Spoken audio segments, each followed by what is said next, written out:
What's up, family? We are here with another episode of Elevated Wellness presented by Stellar Reports. I am Note, and with me, I have a very special guest that I had the pleasure of meeting a couple weeks back. And from that very first conversation, I instantly knew that they would be perfect for this platform. So with me is Chris Watson. Hello, what's going on? How you living? I'm feeling great. I'm excited to be here. Yeah. I want to thank you for the privilege of inviting me out. Of course. I'm excited. Of course. Like I said, that conversation was probably one of the most natural conversations. We met at a photo shoot, actually, full of other artists and creatives. And I'll be, entirely frank with you. I was incredibly nervous that day. I didn't know if I would fit in, and you just made me feel so welcome. You just have such a welcoming energy, and I think a lot of people will resonate with it today. Feelings very mutual. and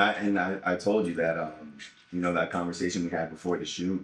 Mm-hmm. I could have gone home after that. Yeah. You need to shoot. It really resonated with me, and that was enough, for me just to have that connection, Yeah. especially about the things that we chatted about. So Absolutely. pleasure was all mine. Yeah, thank you.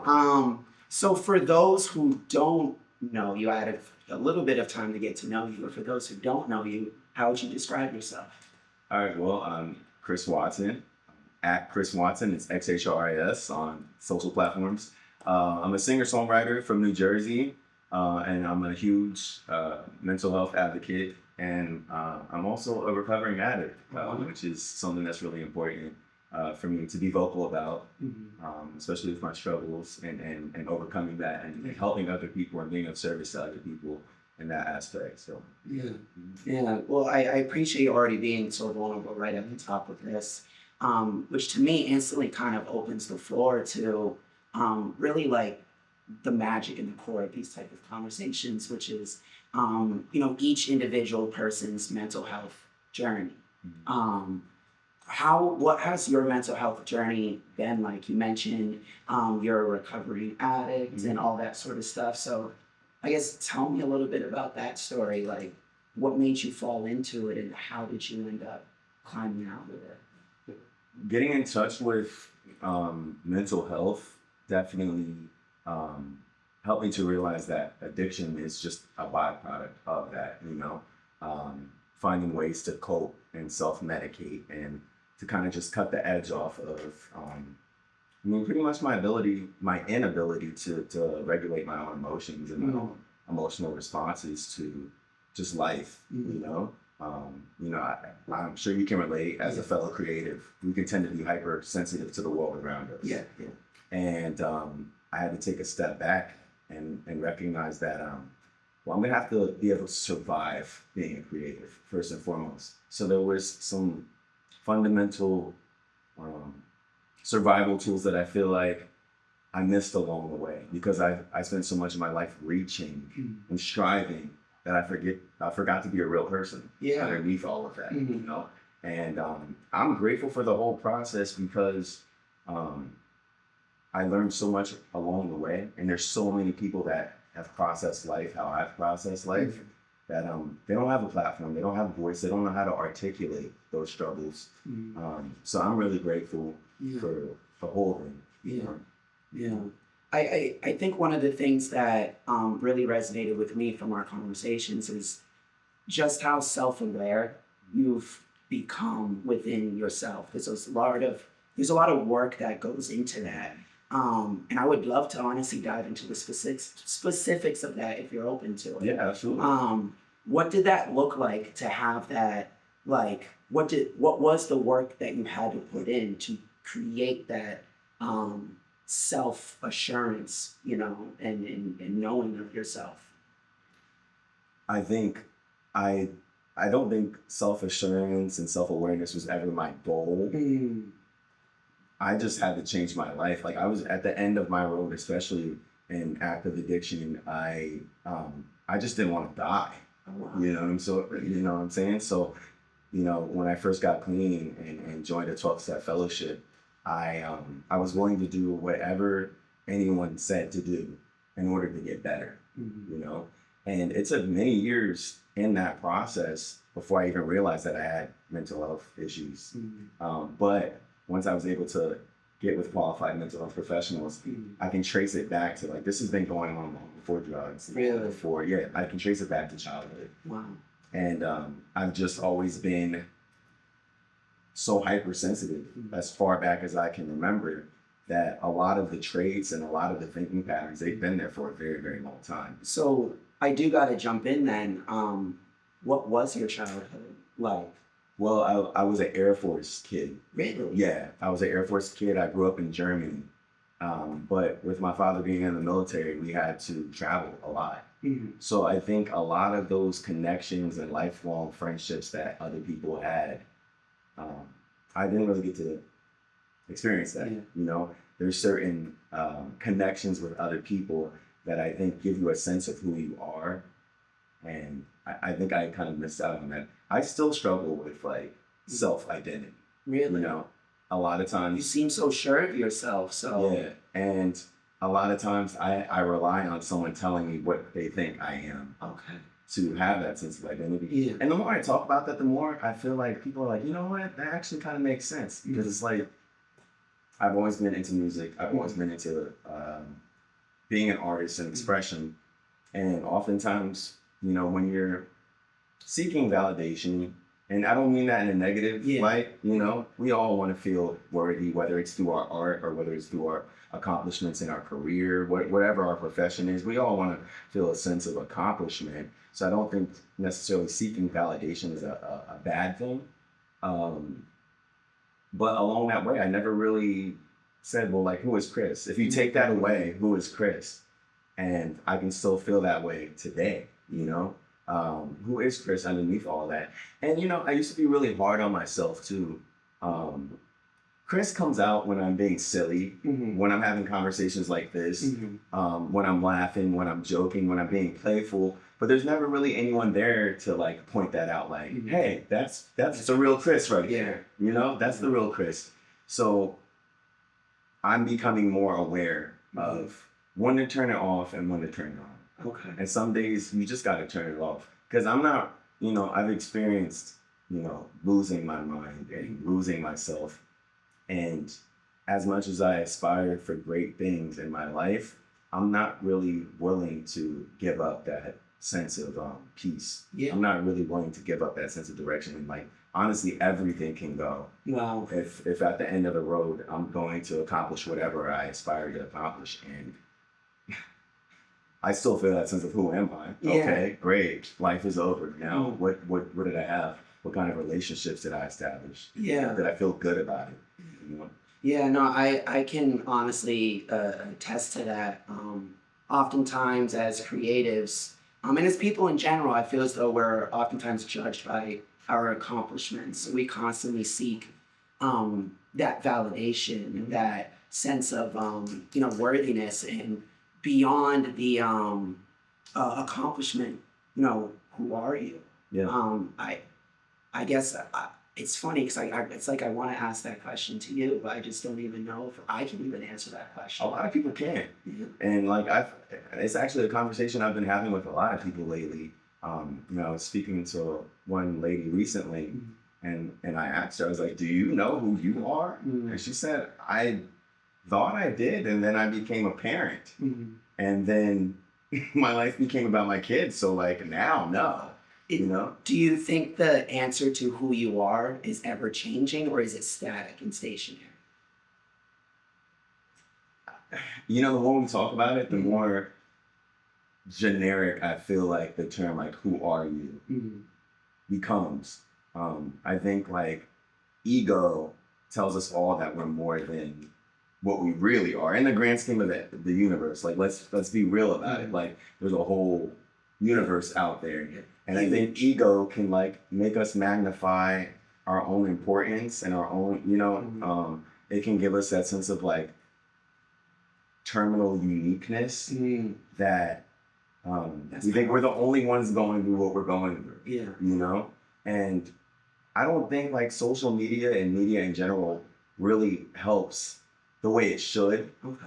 Because people are, including myself, we really are showing the best of ourselves. Like, oh, last night's gig went awesome, or like, check out my new single or my new video, or I feel I'm on called vacation. out. I feel No, called no, out. no, no, no, no, I do. Me too. That's why I say. That's why I say me too. You know, and definitely, I'm at a point now where I'm open to having these conversations because if I'm the only one out there, and I know I'm not, but if I'm the only one that can like pull the veil back and say like I struggle sometimes, and a lot of times that artist ego and that artist identity is exhausting. It is. And sometimes I hate it.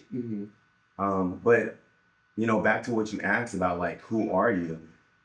I think we all have multiple purposes to fulfill. Right. You know what I'm saying? Yeah. And I think that underneath music and art and visual art and all of that expression, I think underneath that, one of my purposes is to go through what I need to go through to let the next person know that you're not alone. We're all kind of going through the same thing. And some people don't even know how to articulate it, you know? And, you know, I have conversations with my mother sometimes, and she's like, son, everybody goes through that. Everybody goes through that. And, you know, I love my mom. She's my best friend. We talk every day. Yeah, every day. But, you know, when you see someone as this dramatic child from a young age and they just kind of grow into an adult version of that, it's easy to label it as dramatic and kind of discount the feelings. Yeah. That doesn't make the feelings any less valid. That's very true. You know, that's how you experience it. But I also have learned that for me personally, right? I do believe I have the gift of like articulation. Like I can feel something and express it. And other people can identify with it. Yeah. But sometimes that can be my biggest downfall. Because sometimes it could be a negative thought that I can communicate it so cinematically and so clearly that someone's like, yeah, you know what? You're right. You should lash out on that person, or you should give up on that. You know what I'm saying? And sometimes, you know, it can be a gift, but sometimes it can be a defect. Like sometimes it can be my own worst enemy. Sometimes, no, I just need to shut up. Like shut up and like live in a solution. And if I don't have the solution, listen out for the solution.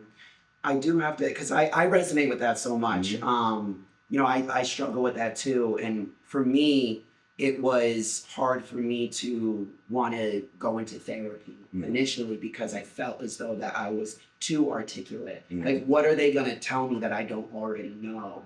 You know what I'm saying? Because I'm already so like tuned in and like almost kind of overthinking everything to the umpteenth degree that it was like, okay, all these different possibilities. There's no possible way they could tell me something different. And the most powerful thing you said, which in the most respectful way too, is like sometimes you just need to like just shut up, just like live in the now and live in the moment, and understand that your struggles may not be unique, and that there are others that may offer a different perspective. They may say it the same way that you're already thinking it, but just how they're saying it or who is saying it can just, you know, click a little tighter. So I think therapists like overthinkers. Yeah. Like you give them something to do. Like, yeah, that's true. I couldn't imagine being someone who doesn't think much or isn't very self-aware, and they just come in there and sit in there for an hour, 45 minutes, and just listen to you tell them. You know what I'm saying? Like, I'll be honest. Like, I have therapy on Wednesdays. Okay.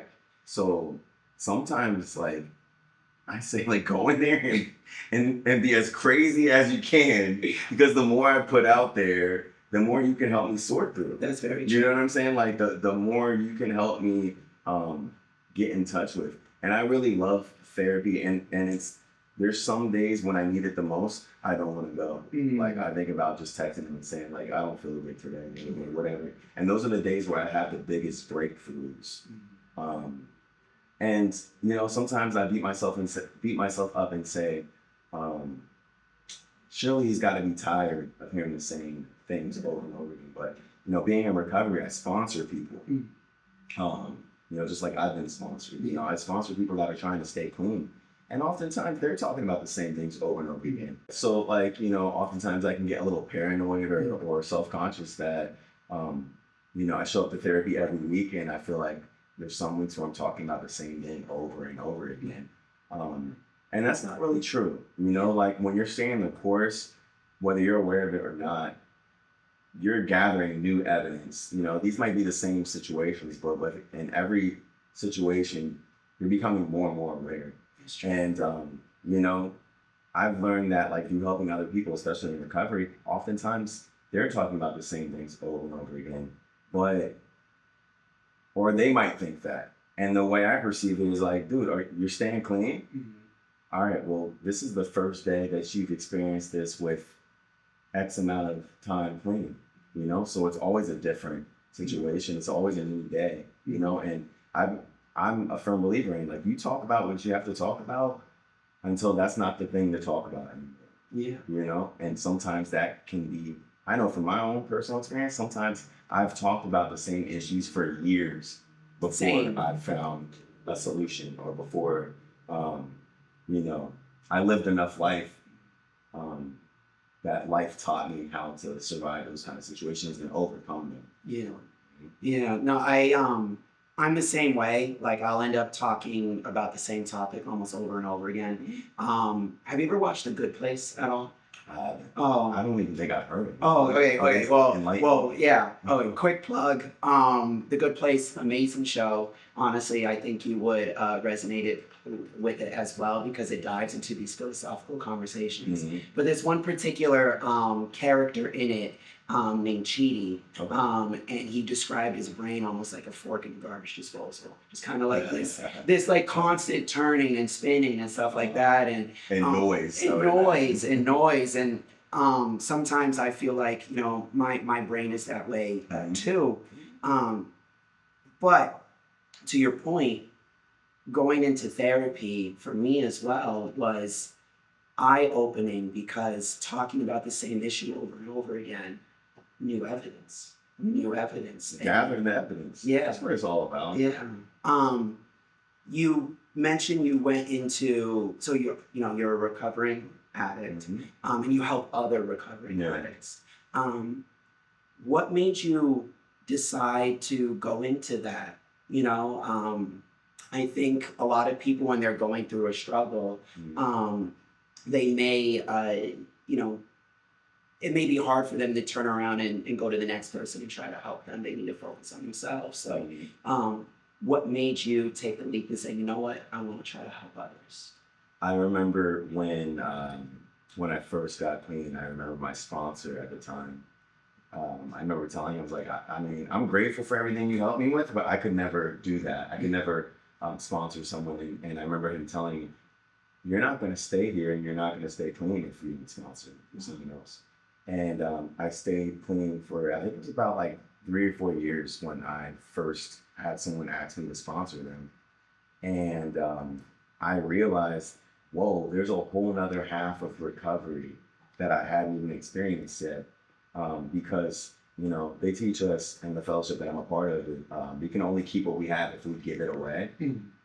And, when you're helping someone else in the recovery process, what you don't account for is the fact that they're living their life, so they're processing, recovery in a way that's unique to them. So when you're, guiding them through the steps and you're having conversations with them, they're actually feeding you new information and new perspectives that in ways that you wouldn't have thought about it. And it finally clicked, like, oh, I get to keep what I have because I'm helping someone else. And I think that what I've learned is that applies to all areas of life. Like we're all of service, whether you are aware of it or not. Like we're all of service, even in your, I think one of the most spiritual things people don't think about as being spiritual is employment. Wow. Whether it's your 9 to 5, because these are people that you have to engage with and interact with. And just like people have an impact on you, we're not able to see the impact we have on other people, especially when we're on a mental health journey, or especially when we're a recovering addict, or even if we're like spiritual or religious, like, Because I feel like underneath all of those things is goodness, Yes. and there's light, and there's love, and there's passion, and that goes back to what I was saying earlier. You know, we all have multiple purposes. I don't think it's just one. And some of those purposes, we won't even realize that we're fulfilling them. You know. Yeah. Um, What would you say are some of your purposes, and do you feel as though you're doing a good job fulfilling some of those? Or are you discovering new purposes over time? I believe that I'm fulfilling those purposes. Um, and like I said earlier, like oftentimes it's what people say about me. It's the kind words that you said about me when I first sat down to do this interview. I'm not thinking about that. You know, like I don't walk around saying like, oh, I'm fulfilling my purposes. But it's the people that I come in contact, they're a mirror. They're reflecting me back to me. And anything that someone sees in me that's light and love, they have it too. And I'm seeing it too. I don't even think that like the avenue of connections that we established in situations like this could be possible if it wasn't two spirits charging each Yeah. other. Yeah. There's just not, there's no way that can happen. So whatever somebody sees in me and maybe admires or looks up to, they have it too, you know? Just like the people that, you know, when I was growing up, artists that I really looked up to, like Lauryn Hill and Bob Marley, and like it was these people that had like such depth to the music, and it resonated with me very deeply, and I didn't know why. I was too young to know why, and then I look back years later, and I'm like, that's why. Like, in my spirit, before my intellect or my brain was even developed enough to understand what was happening, my spirit grew, you know. And there's even times when I'm creating music where I'm like, well, I don't really know what I'm talking about, but like I like how this sounds and I like how it makes me feel. Let's like, you know, let's see it through. And it's not till like years later after it's on streaming platforms and it's mixed and mastered that I listen to it and I'm like, that was for me. Yeah. Like that message was for me. Yeah. You know? It's so funny. Like I'm having just like such deja vu in this conversation because of the whole mirror aspects. I literally mentioned this the other day to one of my friends when I was talking to them about songwriting and how sometimes my subconscious will recognize emotions I don't realize I'm having yet. And then years down the line or even months down the line, I'll be like, wait, that was for me. So Purpose. Purpose. Sometimes the purpose ain't always for someone else. Sometimes the purpose is for you. Yeah. Like that's the thing, is like we have to survive too. Like, That's true. you know what I'm saying? Yeah. Like we have to do what we have to survive, you know, do what we have to do to survive too. And I think that we just forget that, and that's when it can get overwhelming. That especially as a creative, I'm sitting next to a creative, so like I'm always gonna draw back to that. But we want to put so much out and we want to exude so much creative energy that we forget underneath that. Yeah, it's a person. Even we forget it. Yeah. You know, and we can't expect other people to like remember that we're people too. Like that's our responsibility. Yeah. You know, like we're people too. Yeah. And we would never want to see someone we love and care about torture themselves the way that we sometimes can torture ourselves. So why do we do that? You know, why do we do that to ourselves? And you know, like something that I learned about self-love, right? You know, it's so easy to see your love for someone else. Like I bought you these flowers. I took you out to dinner. Yeah. I hug you. I show you affection, right? No one is around to point out, hey, you saw that? You saw what you did? You saw that walk that you took in the park to cool down? Or you saw how instead of lashing out on someone, you chose to walk away? Those are acts of self-love. Yeah. So it's a lot of times we don't even know what self-love looks like, and we're loving ourselves. Yeah. You know what I'm saying? But no one's there to tell us, you know, that's our responsibility to recognize what self-love looks like for us. Yeah. It's no one else's job. Yeah. You know? Yeah. I'm just like, I'm just so enthralled in everything you're saying because like to be honest, this is like less of an interview, more of like a huge like therapy session. For I had a feeling this is what it's gonna be Yeah. like. It's just like, that's like you were like saying like you want to come out. I was like, Yeah. we would do this anyway. It's So why literally- not roll a camera? Yeah. As creatives, I feel like we're drawn to this for a reason, for why. And sometimes we lose it across, time and stuff like that. What initially drew you into the creative pursuits? I've always been creative. I've always been very fantasy driven. Like growing up in the Air Force and not really having lifelong friends, like I learned how to like play like outside, by myself. Mhm. You know what I'm saying?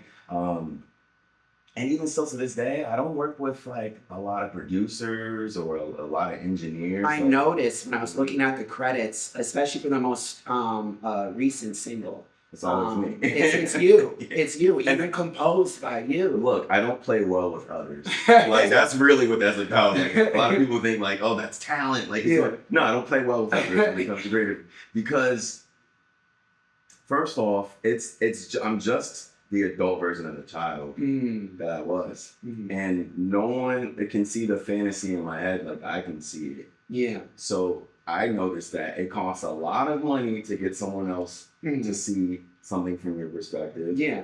It costs a lot of time, a lot of energy, and when I bring too many heads into the process, I end up hating it. Yeah. It's not even, it wasn't even about my expression anymore. Yeah. So it comes out of I don't play well with others. Yeah, I honestly, I used to be the same way. For me, and I still have a hard time. I actually went through a recent growth process with this. When it came to inviting others into my writing process, Mhm. as I, evolve as an artist, and now I have a band. Mhm. I have certain band members that write some of the records with me or for me, and we may have different visions on how it goes. Mhm. And I oftentimes have to try to like step outside of myself and not be that kid that's afraid to trust others with their Mhm. heart, Mhm. because our arts are such a reflection of us. Mhm. Our arts are our children, our babies, our struggles, are just vulnerabilities that we didn't know how to express otherwise. And we protect it. And we We're very protect protective it. of it. Very protective. And I'm trying to learn that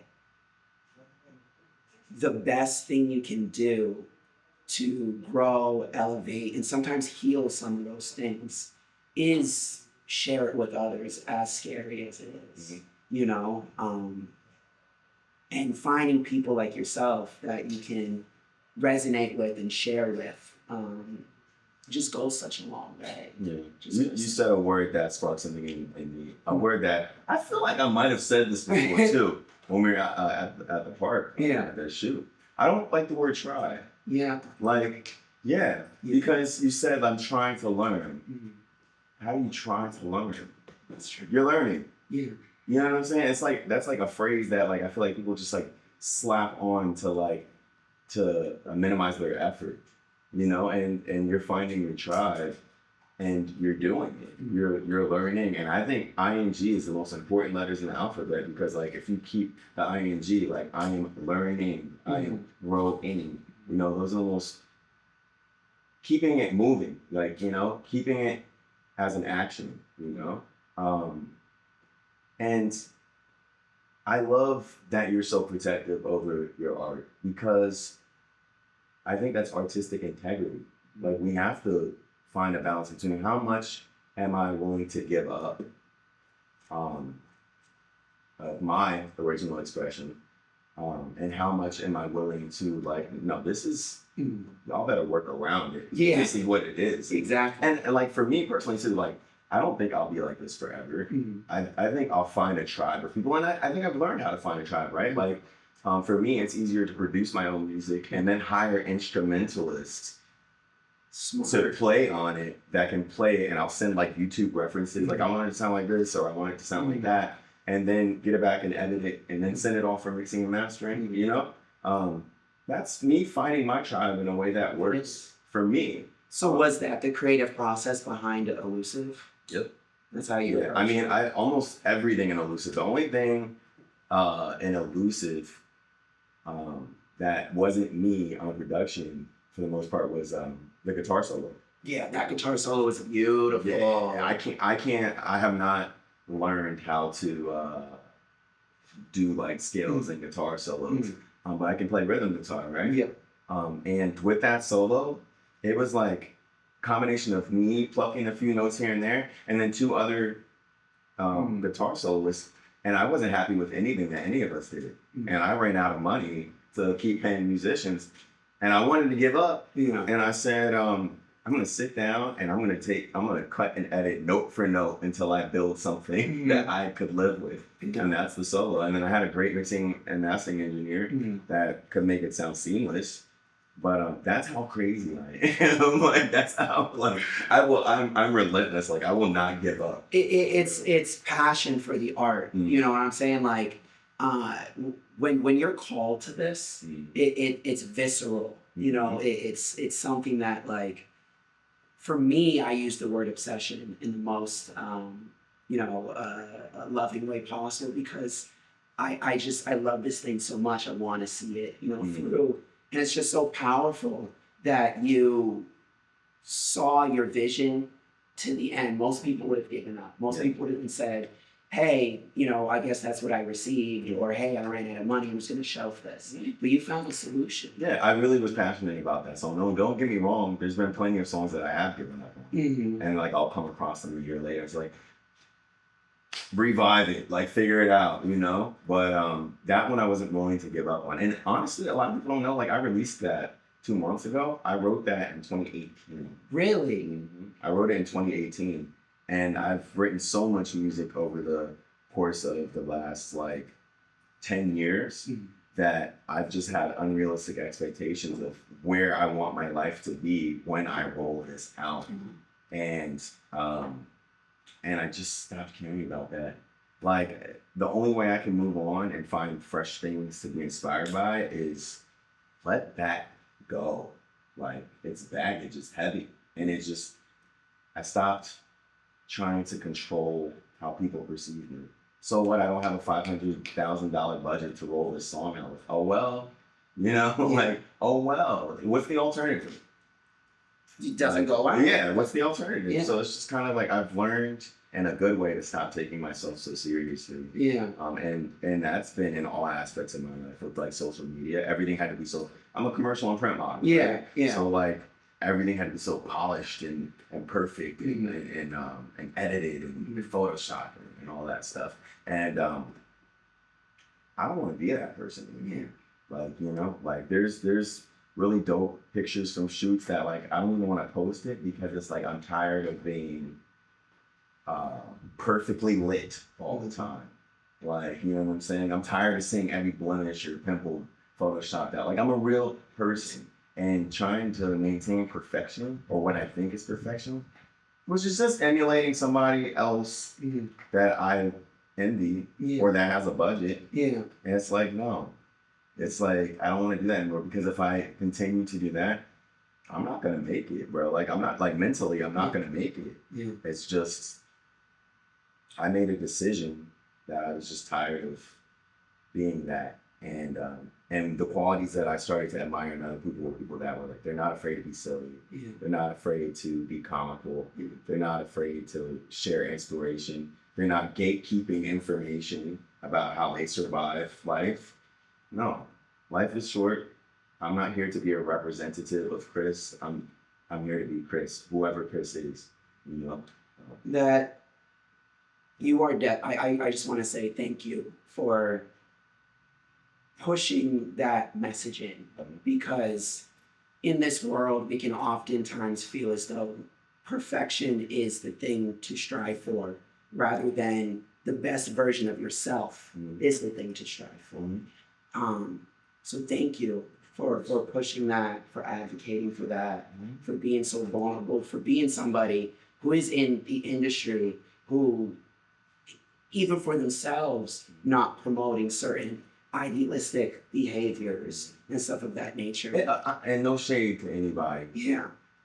at this point in 2026, I think it's corny. I think perfection is corny. Like anyone can like appear to be perfect. You know, they've been doing that for since the dawn of time. Yeah. You know, like, can you give us transparency? Can you give us humanness? Can you give us honesty? You know, it's at this point it's corny to me. Like I said, like I'm not a big like events person. Like I've been invited to like fashion week stuff and everything like that. And it's like I'm not. I've done it before, and it's like it's a it's rooms where everybody thinks there's somebody, Yeah, actually, yeah. and it's just corny to me. Like I just don't. It's not attractive to me. It's not inspiring to me. It's just I don't know. Yeah. And it's corny and they don't know it's corny. Yeah. How about that? Yeah, that's I'd rather like put myself out there knowing it's corny Yeah. and be like, yeah, it was supposed to be corny. Yeah. You know, but it's the illusions to me, it's not attractive anymore. It really isn't. Thank you for peeling back the veil on that. Where can people find this motivation? Where can people find you? I mean, at this point, it's social media. Like I said, I'm not taking myself so seriously. And like how we were talking about, like finding your tribe, I have no problem putting myself out there in platforms like this, which I'm so grateful to be here. A perfect example, like this is finding my tribe. The fact that I'm even here, I didn't really know much about this podcast, and I watched like a few clips from other episodes. But like I said, like this isn't a business, isn't an LLC for me. Be like where, you know, oh, go to www.christalksmentalhealth.com. Like, no, it's wherever I can be used, wherever I can be of service to just share my truth is where I'll be at. Thank you, Chris. Thank you. Thank you. Thank you. So that's been another episode of Elevated Wellness presented by Stellar Reports. To me, one of the most liberating and powerful conversations I think we've ever had on this podcast. So thank you to Chris for being part of it. And I cannot wait to talk to y'all again next time. This is Note, and I love y'all. Talk soon.